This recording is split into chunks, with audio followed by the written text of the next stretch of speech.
Hello and welcome to a special podcast bringing together two leading organisations in the social housing sector, DTP and Shaw Consulting. I'm your host Stuart, and today we're looking at the role of data in the new regulations facing the sector. We're joined by Shaw Consulting's MD, Chris Shaw, who has been working with social housing providers to provide IT solutions for the challenges facing them, and DTP Senior Consultant Diane Carney, who's been working with social housing providers to prepare for the new regulations. Welcome to you both. Hi, Stuart. Hi, Diane. Hi, Chris. Hi, Stuart. How are you both doing? Good to have you on board. Right, let's kick off with the first question to you, Diane. So both the regulator and ombudsman have consistently spoken about the role of data in terms of achieving compliance and delivering good services. So how critical is data to the regulations? Well, to be honest, it's very critical, not just from a consumer point of view, but also from an economic regulation point of view. And if you think about the role data plays, it's obviously absolutely pivotal to report. And that might be reported externally, either to the regulator or to the ombudsman, as you mentioned there, Stuart, or also internally. So as part of an organisation's reporting framework, whether that's up to board, whether that's management information or stats that might go on the website. There's a plethora of returns to the regulator in terms of financial and governance standards. And I think providers are quite well versed with them. They've been doing them for a while. So they've built good data sets over the years. But a little bit more specifically in terms of consumer regulation, we now have quite new explicit requirements in the standards. So if we think of the tenant satisfaction measures, for example, the regulator is asking for information in the tenant satisfaction measures to be accurate, to be reliable, valid, and a transparent reflection of performance. And that terminology is quite new in terms of consumer regulation. Likewise, in terms of stock data, the regulator says that has to be accurate and up to date. So when you read across regulation, it's vital for data to be all those things so it can fulfill the requirements of regulation. Oh, well, thanks for that, Diane. So, Chris, Diane has spoken about how critical data is, but I'm going to ask you a really basic question. What do you class as good data? Thanks, Stuart. Yeah, no, I think good data can be classified as being, as Diane's mentioned already, accurate. It really has to reflect the true state of affairs regarding tenant details, complaints, repairs, tenant interactions. It needs to be complete. So we need to make sure that we're capturing all the relevant information and we're not missing any of those crucial details. Another key thing is it needs to be timely. It's no good working with data that's out of date. It has to be up to date and it needs to be, really readily available for reporting. Lastly, it's that consistency of data. We need to make sure that we're using those same definitions and formats, throughout, so that allows us to do the analysis and the comparison easily. So, Chris, a lot of that seems fairly obvious. So, what do you think the challenges are relating to data? This question to both of you. Dan, you're working closely with providers dealing with the new regs, such as the new consumer standards. What are you seeing providers do as they get to grips with these new data requirements? I think Chris raises some really important points there in terms of data. It's always been around in the sector, but that good data, as Chris describes, there's a bigger drive and need for it now. And I think data is an issue that the sector's been grappling with for quite some time now. And without a doubt, when you look back and you chart progress, there's been some huge significant improvements, in this area.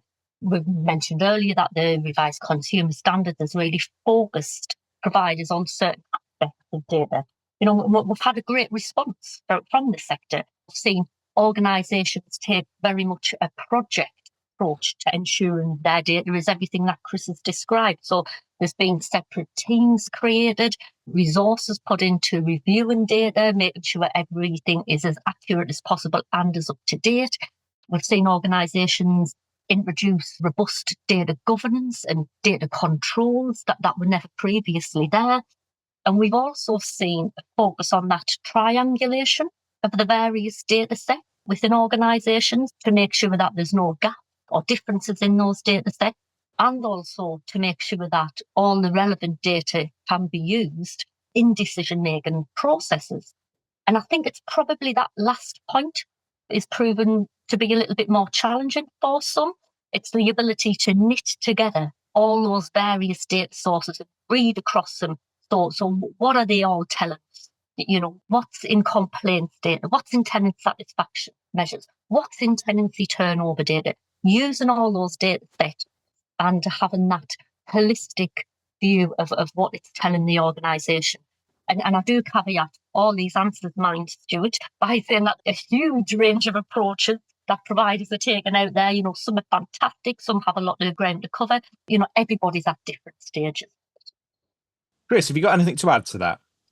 Yeah, I think many organisations have gone down the route of, either establishing or looking to establish dashboards, which help them present that live view of data and, the cases that they have logged that relate to their customers and their properties. And these dashboards, from a technology point of view, they're either embedded within their housing solutions or they've developed them in systems like Microsoft Power BI or Amazon's QuickSight, which is another dashboarding tool. We do find, though, that there are still many organizations using separate systems for housing, for ASB, for complaints, asset management and repairs. And that really does make managing their data and presenting it in a consistent and real-time view very challenging. And in these cases, many organizations are then trying to take all these separate sets of data from these separate systems into what's called a data warehouse. So it's like a central repository of all the data that they hold and then report against that to provide that point-in-time dashboard to people within their business to be able to manage their areas. And that's working well, but it's not necessarily real-time data. It can be near real-time data, but it is helping organizations manage more effectively. And some of these organizations are even extending these dashboards out to really look at the quality of the data that they've got as well. So looking at it from both sides. I think that's a really interesting point, Chris, just in terms of that real time and how real is the data, because we often see quite long report cycles within social housing. So by the time the data is at the point of being considered, it can be quite dated. So I think that's really key in terms of that real time need. Yeah, and I was speaking to another organisation just this morning, and they were saying the same, that by the time they're getting the information, it's out of date and they can't act on it and they can't make a difference to what they're seeing. So it sounds like efforts are being made to get to grips with the data and to produce good data, but then you've still got the challenge of how do you interpret it, how do you access it, how up to date is it? Which sort of brings me on to the next question. There's a phrase I've picked up and heard repeated in relation to social housing data: data rich, insight poor. So I'll put that question to you, Diane. Is that what you are seeing? Yes, we're definitely seeing evidence of that. And I think it's particularly more so where the data relates to customers or tenants or residents.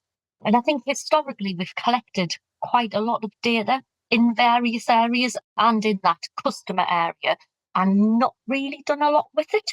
So we haven't really given that tenant data a voice, for want of a better word, had it visible and usable within providers, within organisations. I mean, putting business planning and financial data to one side, because, we've talked about established processes already for that. I think the data in terms of customer is generally being used reactively as opposed to proactively to inform decisions, to change services. It's very much been a look back as opposed to how can we use it to look forward. But yes, definitely in terms of data rich and insight poor. And I think it's a skill to be able to apply that insight of data. It's definitely a skill set that's needed within organisations. Yeah, there's probably not many sectors that have as much data as the social housing sector does about its customers. Absolutely, yeah. So, Chris, how do social housing providers get to grips with these overwhelming levels of data? What does that good data governance look like? It's a challenge, yeah, no doubt. I mean, I guess the key areas that come to mind to me are that housing providers should look to develop a robust data collection procedure that ensures that they've got accurate and complete data capture. maintain clear data management systems, facilitate easy access and retrieval to that information they're collecting, invest in good data analytic tools that will help them identify trends and areas for improvement. A key thing is training staff on data recording. We need to make sure that there's a good culture in the organizations where they understand the value of their data. And, in doing that, we can enhance that data quality and that consistency. And then making sure we're publishing annual reports that demonstrates that compliance, with, for instance, the complaint handling code for the housing ombudsman and those general regulatory standards, for the registered social housing providers. So I think by following these practices, housing providers can, really ensure that their data is reliable and it meets the expectations of the housing ombudsman and the regulator of social housing. Oh, thanks, Chris. I think just now to finish, we talked about the amount of data being available. It's only going to grow. And I guess the expectations in terms of what can be achieved with this data will also grow. So to both of you, what one piece of advice would you give to a provider wanting to get the most out of the data they collect? I'll go with you first, Chris, for this one. I think, collecting a lot of data is important, but the real power comes from turning it into actionable insights. So that investment in data analytic tools and training staff to understand trends and patterns within their data, I think this will allow you to identify areas for improvement, predict future needs, and ultimately make data-driven decisions that benefit both the tenants and the organisation that is delivering the services to the tenants. Thanks, Chris. And to you, Diane? Well, I think in terms of wanting to get the most out of the data that's collected, my first thought was get your knitting needles out, and think how you can knit those data sources together. But seriously, I absolutely agree with what Chris has said. I would definitely just echo that point around ensuring that the data you have is accessible to the teams who will be using it. So the consumer standards are all about demonstrating the outcomes, being able to provide that evidence on what impact the consumer standards has had on your tenant base.